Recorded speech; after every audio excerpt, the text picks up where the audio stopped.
So tonight we're going to be looking at chapter 22 of Ben's book. And this is a short chapter, but as we found in the past, the importance of the chapter can't be gleaned from the length of it. This is one of the more important themes that runs throughout the Mahayana tradition. And that theme is given by the title of the chapter, Skillful Means. In the original Sanskrit, I guess it's known as upaya.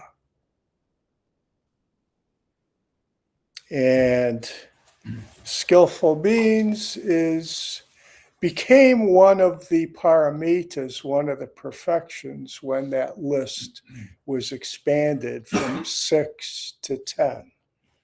And including it seemed rather appropriate since Zen is a practice. It's not a set of beliefs, it's a practice.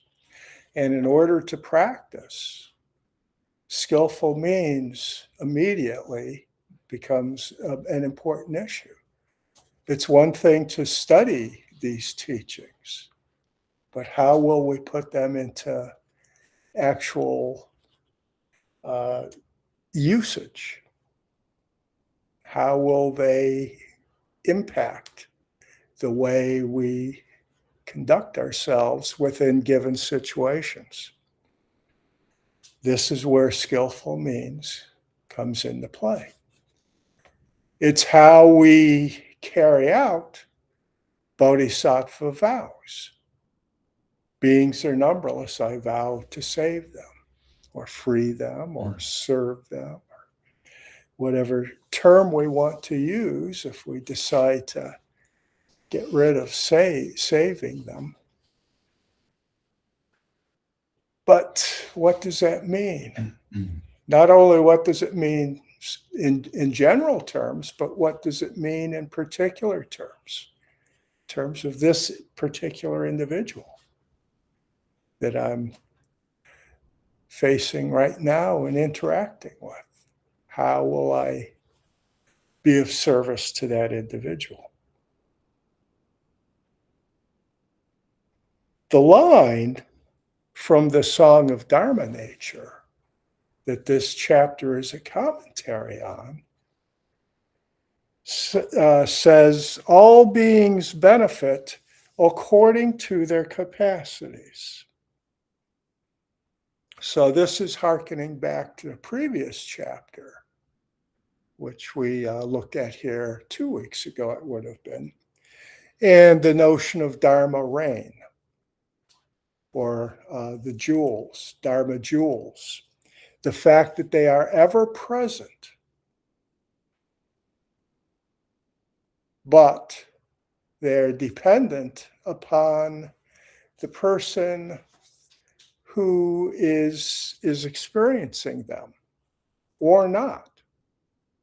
And quite often, of course, it's the negative response. They're not responding to it at all because they're not aware of it. They don't see it. So the verse here, all beings benefit according to their capacities, kind of points to this, that the Dharma can be conveyed to a large group of people. And each individual is going to receive it and respond to it in various ways because of our complexity.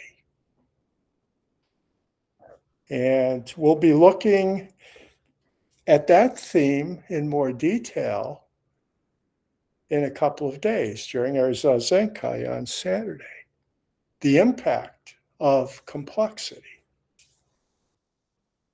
on this very matter of the receipt of Dharma rain, and how does that get responded to?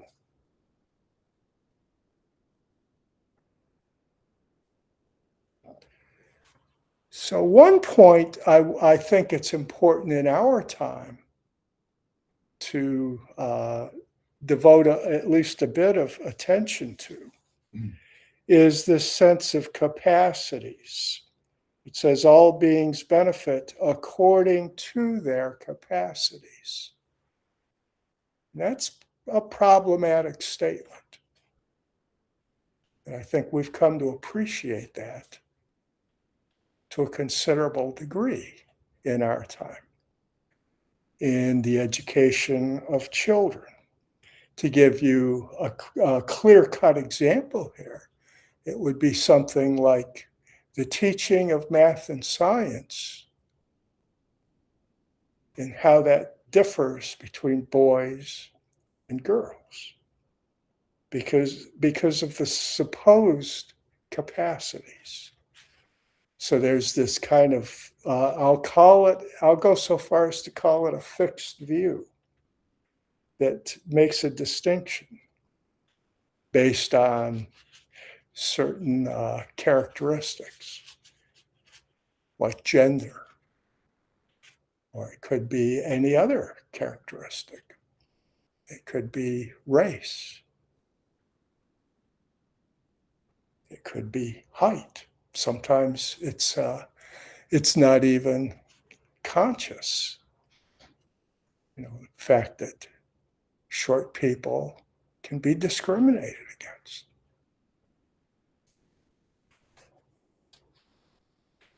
And all the other subtle things that enter into this matter of according to their capacities. So I think when we see a term like this in the Dharma, it's good to kind of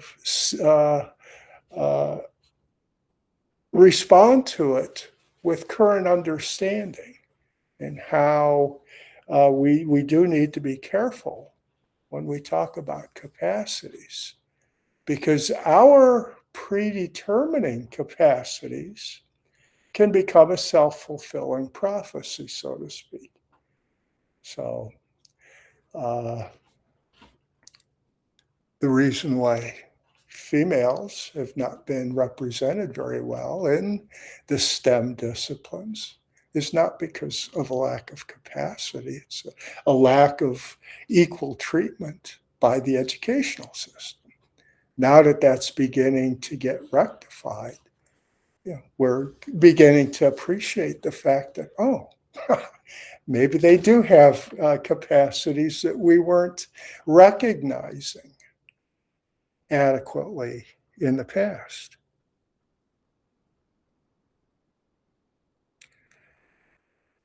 So we need to be careful about capacities. This is something that in my role as a teacher, I'm actually trying to get people to see greater capacities than maybe they themselves see. And that's regardless of where they're starting out from, because most of the time when we're talking about limited capacities, limited in any way, that's just a fabrication. That's an idea. What's the reality? And the only way you can penetrate through those limits, those supposed capacities, is to actually push them.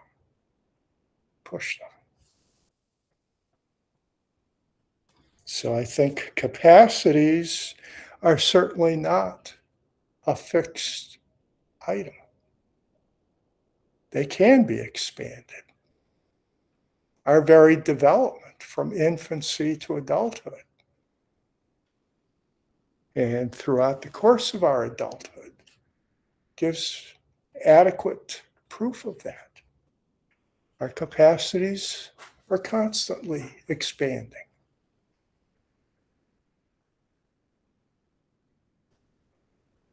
Or at least for many of us, that is the case. And for those where it's not the case, it's not due to a lack of capability. They also can't be. If they're presented with a supportive environment.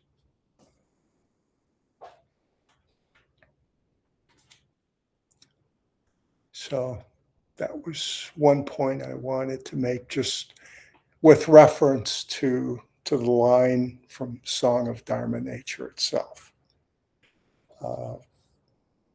Moving on then to Ben's commentary. He talks about upaya, or skillful means, as referring to the ability to tailor our liberative actions to the needs of the current moment and the people we are with.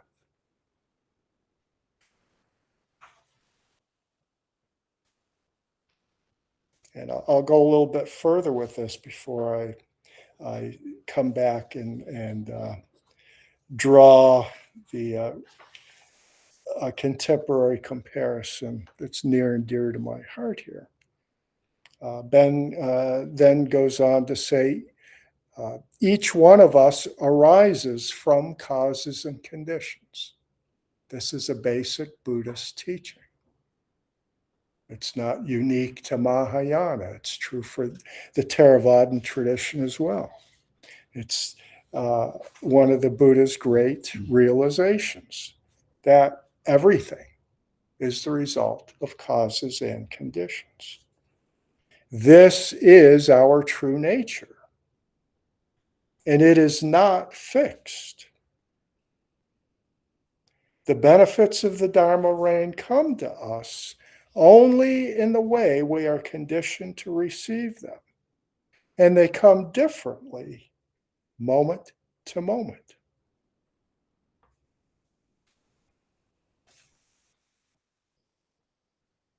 And one further point just on that statement. The benefits of the Dharma reign come to us only in the way we are conditioned to receive them. And they come differently moment to moment.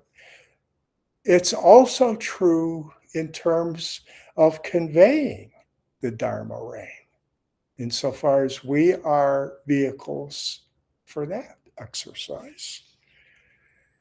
That is also determined by the way we are conditioned to serve in that way. And I think that's an important understanding. It's why people searching for a teacher, for instance, are seeking for somebody who resonates with them. It's not an evaluation of quality of a teacher, like somebody is giving them grades.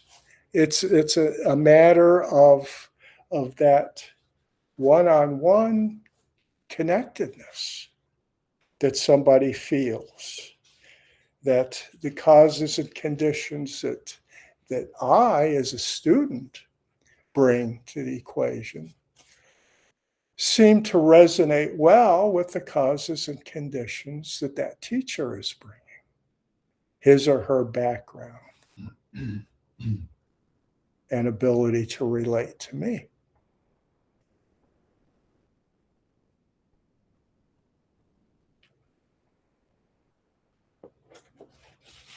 But, and this is where, when we start evaluating these different items,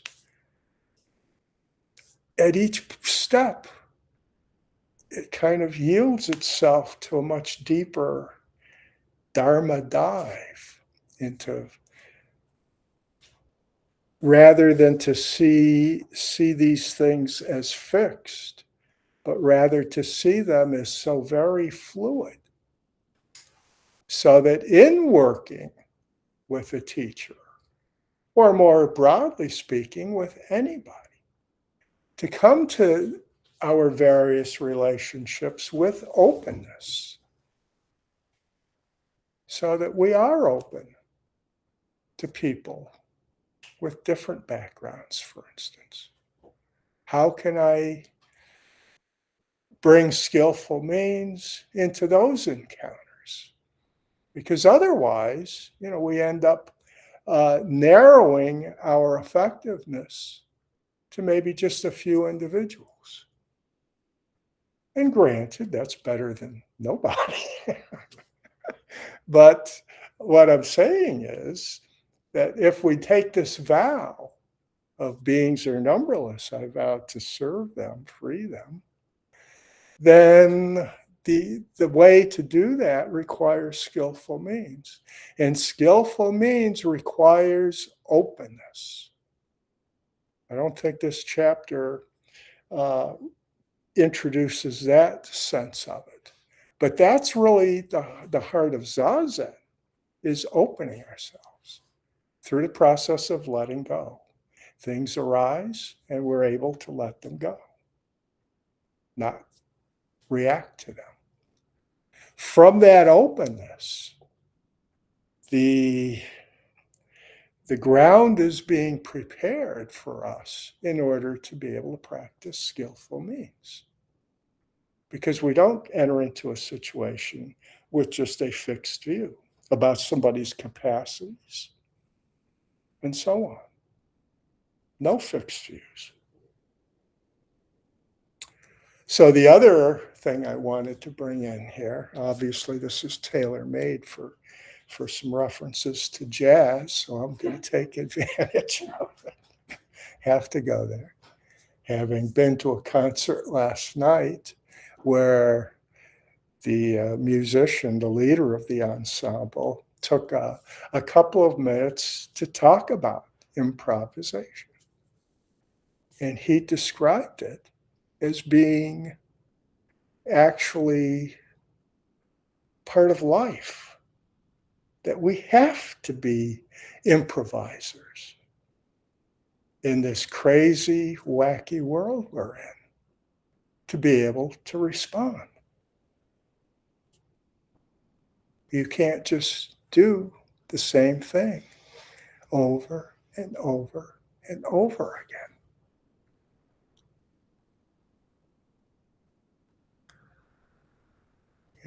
There's certainly many who try to do just that, whether it's in music or anything else, to just do it the same way.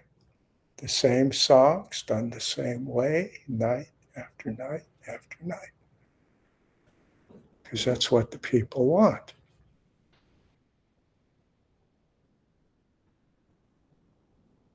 So the ability to improvise, I think it's important. And improvisation and skillful means, where I'm going with this, is to say these are basically the same thing. Skillful means is the ability to improvise.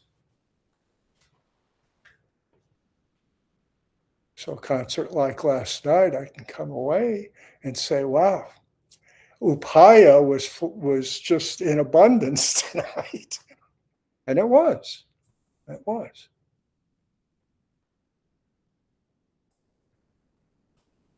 Because they were of great capacity and they were definitely pushing it. It was very flexible. It was kind of like Walt Whitman's style of flexibility. I am vast, I contain multitudes. And they were open and responsive to whatever got tossed out there. The leader, they did use some samples and some looping, and he just turn around and get something started, and everybody all of a sudden, and they'd go off in all these different directions. And I'm sitting there going, wow, that's upaya. That's improvisation. And I think it's a beautiful metaphor for us in terms of how do we go out into the world on a day after day basis, responding to whatever comes up for us.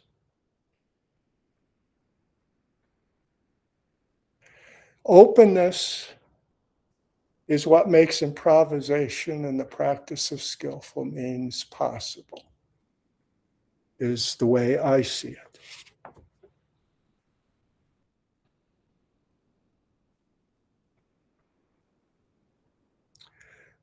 So, I mean, we do need to, I think, enter into interactions with a basic belief, understanding that everyone has their own unique capacities, capabilities, and they're not fixed, though.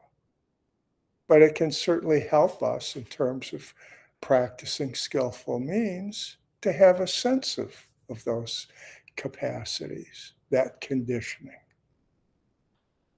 But then part of our practice of upaya should be not to feel overly bound by those either. Be aware, but be able to go beyond, to actually find joy in the going beyond.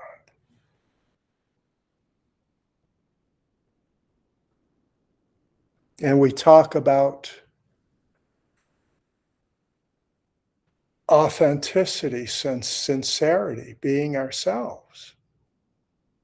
This is another important idea within Zen. I hesitate to call it an idea because it's actually a practice. But we can form an idea about it to try and explain it to others. And this authenticity, for it to really become a rich ground for dharma practice, requires this kind of deep trust in one's capabilities to push beyond capacities, boundaries, not to feel limited by those.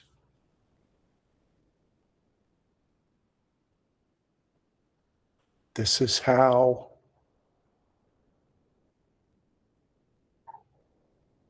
great insights take place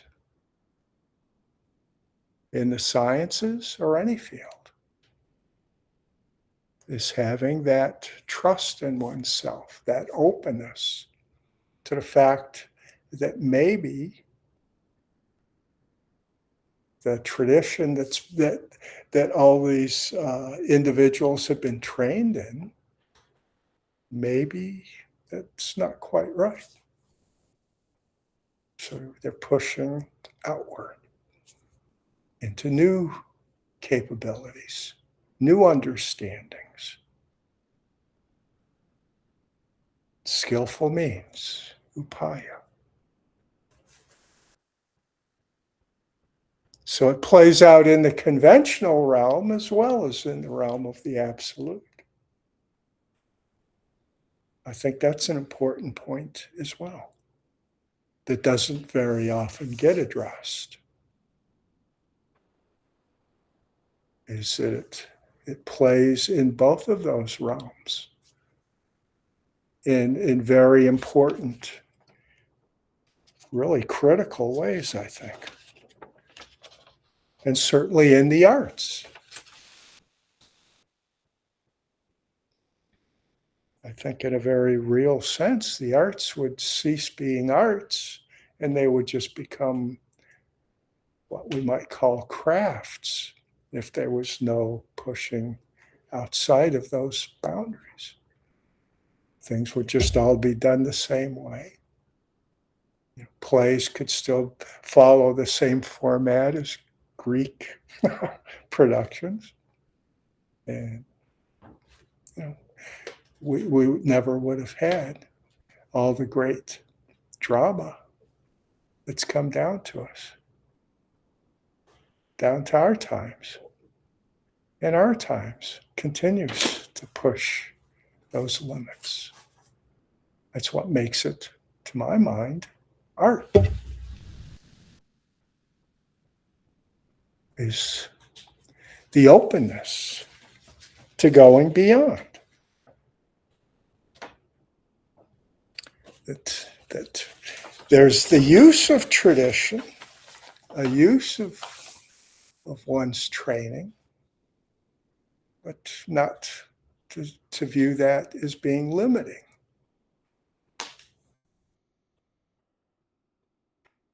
The tradition simply provides us with a set of skills. This is true, the arts, the sciences, spirituality, whatever it is we're doing, cooking, computer programming, anywhere you turn, it's the same. It's the same. Skillful means, upaya,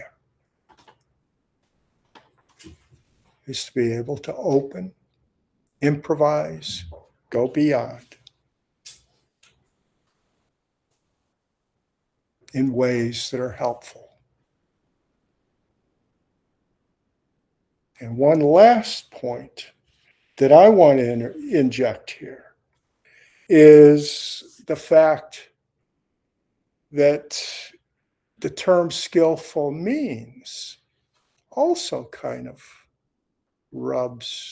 should rub in a dharma rich way in terms of, well, what do you mean by means?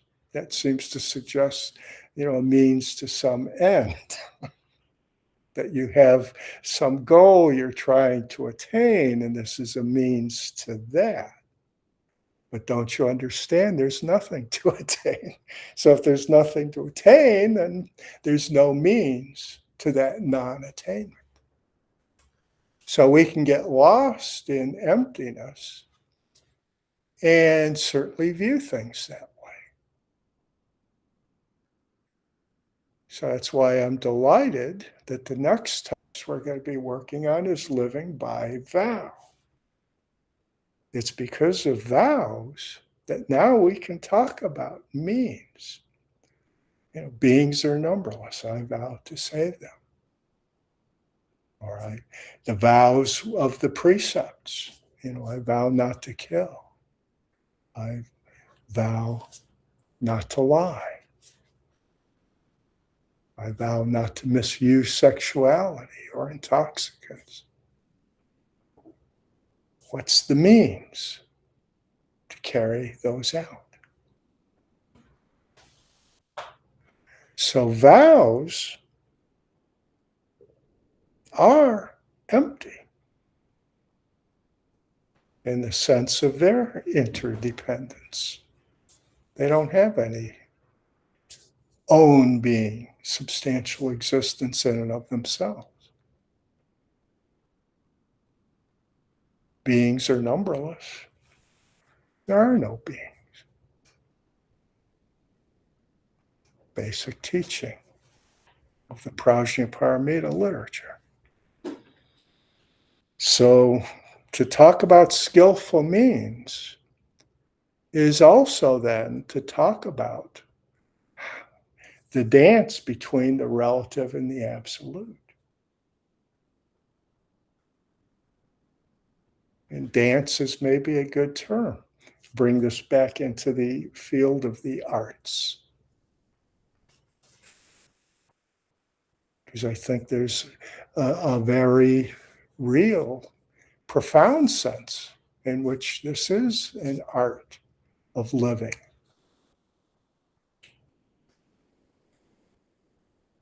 Which is why the talk that I kind of did the most canned approach I've ever done in presenting the Dharma, Zen, jazz, and I finished that title with, and the creative art of everyday living. To see that as creative and an art. Everything we do. So it's not just a matter of being on stage and performing before an audience. It's the way we conduct our lives.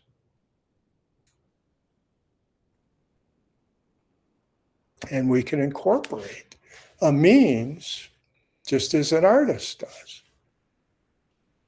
A visual artist can not have any sense of what the finished work is going to look like. And yet, they're using a means certain color, certain materials, to get at that indefinable end result. So there's a means to a very open-ended result. And that's what these musicians were doing last night. They didn't know how the finished product was going to be. It's going to be different every night they perform. But yet their instruments, all their causes and conditions, all their experience performing with other musicians and the training they'd received, that all came into the mix to serve as means to get at some open-ended result that we can more clearly see is empty. That it's totally dependent upon this hugely vast web of interdependencies. Mm-hmm. And we become so open to that when we practice skillful means in that, with that understanding,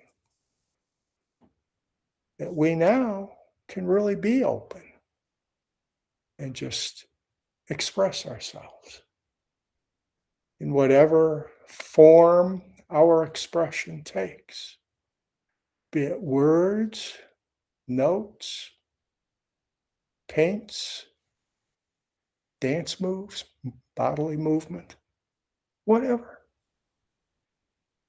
or preparing meals, and so on and so on.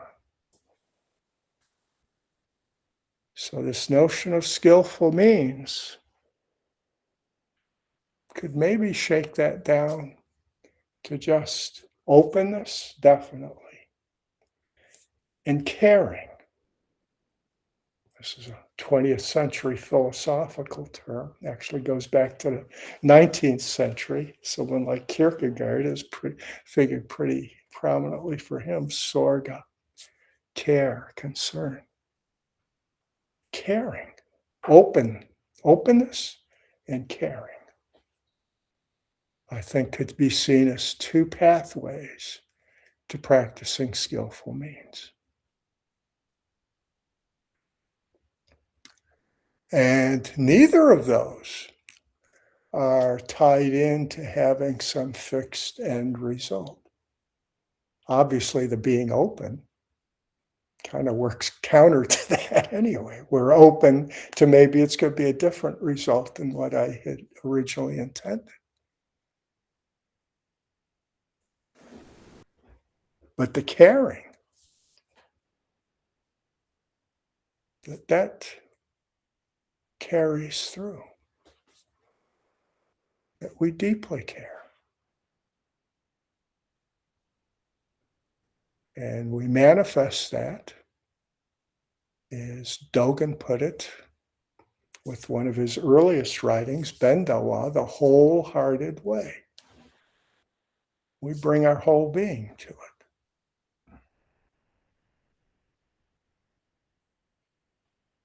Because we understand the preciousness of everything. It's kind of part of this fleeting nature of everything. It kind of triggers a sense of caring.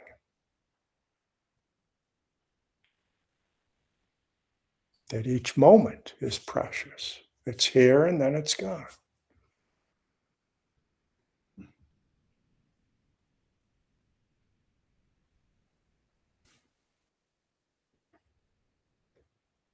So I think we've kind of covered what I wanted to on the subject of skillful means. That was one of those chapters I wanted to far more inject myself than just look at what Ben was talking about here.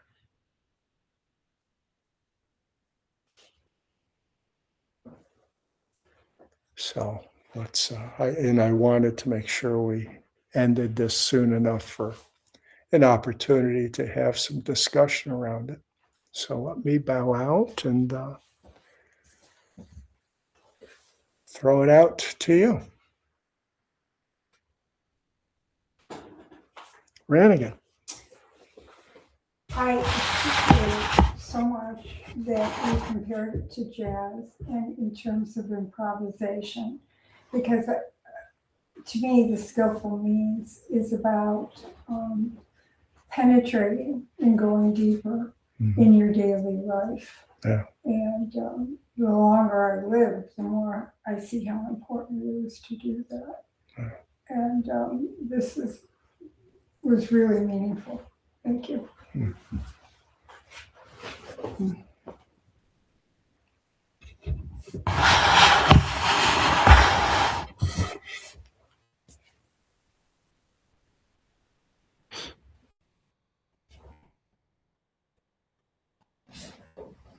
Joe. I just had one comment. I appreciated what you said about Zen not being a belief system, but rather a practice. And I had never even considered, like, what is Zen as far as beliefs or whatever. But thanks for that. I have something to think about as far as this is what it is. It's the practice, and anything else is what I'm bringing to it, just as far as my thinking. Yeah. Thank you. Yeah. Yeah, and I think again that's in a place where we could learn a lot from the world of jazz, because that's how they see jazz is what they're putting forth. That's jazz. It's something that's alive. It's not just transcriptions on paper of solos that other great figures took. It's actually doing it yourself. So you can take those old standards. Jazz musicians have been doing that since the beginnings of jazz, taking old standards and just completely redoing them. In fact, my Zen jazz canned approach was it was largely based on standards, and I do the straight version of that standard, and then I show somebody like Dave Brubeck, The Way You Look Tonight. I'd do Fred Astaire doing that piece, and then I'd have Brubeck and his quartet doing it.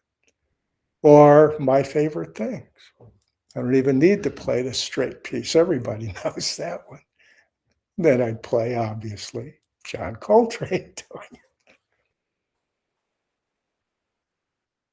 And it just talk about pushing capacity's boundaries. It's like, oh my God. You It's just phenomenal. reminded me with saying John Coltrane. I don't know a lot about jazz, but I remember Coltrane told somebody once, take all that stuff you learned after a while, after you've practiced, throw it all away and pick up your instrument and just blow. Yeah. Yeah. Absolutely. And you could consider that to apply to the dharma too.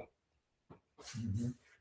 And yet there are figures who teaching is also important in jazz, just as it is in Zen. So, I mean, I could certainly see causes and conditions. If I had been out in California, for instance, I wouldn't have. You couldn't have talked me into becoming a teacher when they're all over the place. It's like, what do you need another teacher for? I'd just be off doing my own thing. But my causes and conditions put me in Cleveland. So I was a little resistant to it at the beginning, but I had to admit, this whole big state, I mean, there are no teachers. So there are a couple now, but there's a time when I was ordained as a priest and it started teaching, there weren't any. There weren't any. So I said, okay, I can do this. And I decided that's the path that seems to be opening up for me. But I wasn't going to try to make a path that causes and conditions weren't really pushing me strongly into,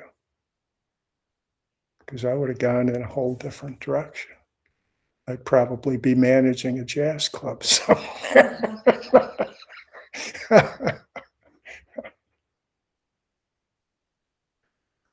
But instead, I can bring it into my talks. So that works. I'm pretty satisfied with that. Mike? Had to find my mouse. Just to follow up on that, what you were saying in the beginning made me think of about the limitations of folks and not, trying to pigeonhole people. Today, the first Black woman hockey player from Cleveland Heights, Layla Edwards, won gold. Spoilers, you haven't seen the results yet, but just all the causes and conditions that led her to pursue that opportunity. It just kind of got me thinking. And then, watching the game, seeing the improvising, that's part of the things I love about hockey is, especially at that high level of like the Olympics or best on best, it's, everybody kind of has to let go of ego. Well, I'm this kind of player and I need this kind of ice time, but for the good of the cause, I'm open to whatever. And then you see it on the ice and some of the plays out there where they're just being completely selfless based on what the conditions are. So you go down the jazz route and then I'm nervous everywhere. Beautiful.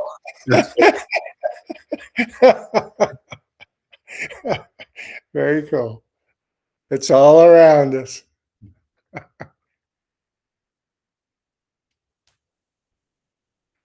Nick.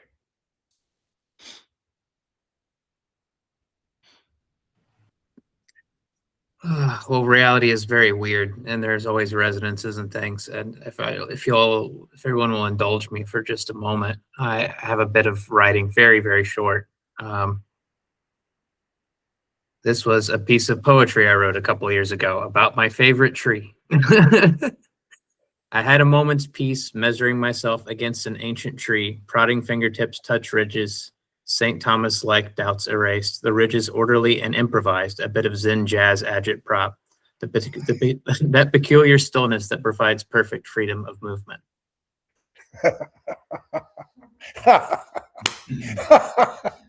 I'm also a big jazz fan, so. Well, you found the right community here. That's great.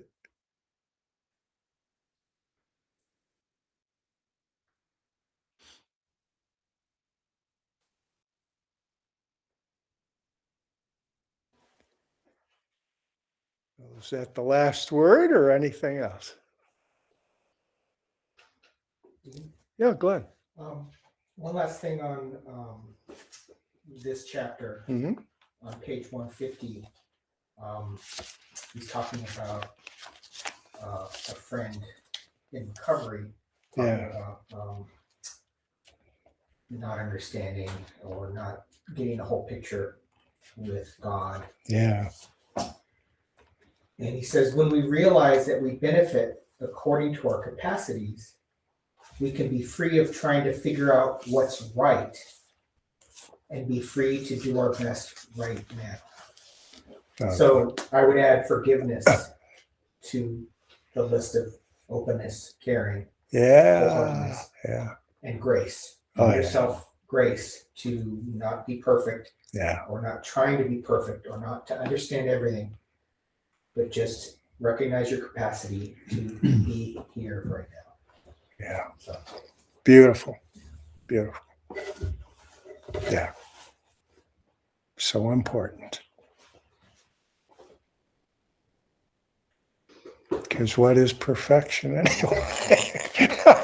Talk about fabrications. I mean, that's what.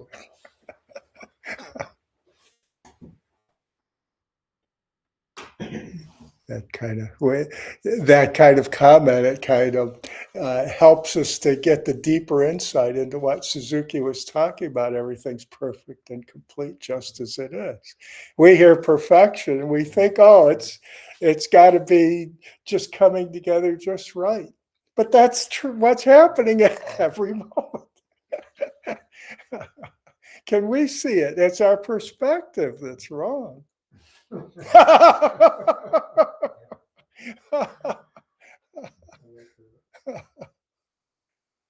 We need a Copernican revolution in this notion of perfection to open our eyes to see it right there, all around us.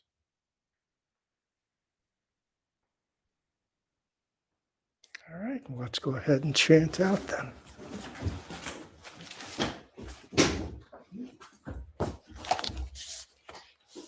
I vow to myself and to each of you to commit myself daily to the healing of our world and the welfare of all beings, to live on earth more lightly and less violently in the food, products, and energy I consume, to draw strength and guidance from the living earth, the ancestors, the future generations, and my brothers and sisters of all species, to support others in our work for the world and to ask for help when I need it, to pursue a daily practice that clarifies my mind, strengthens my heart, and supports me in observing these vows.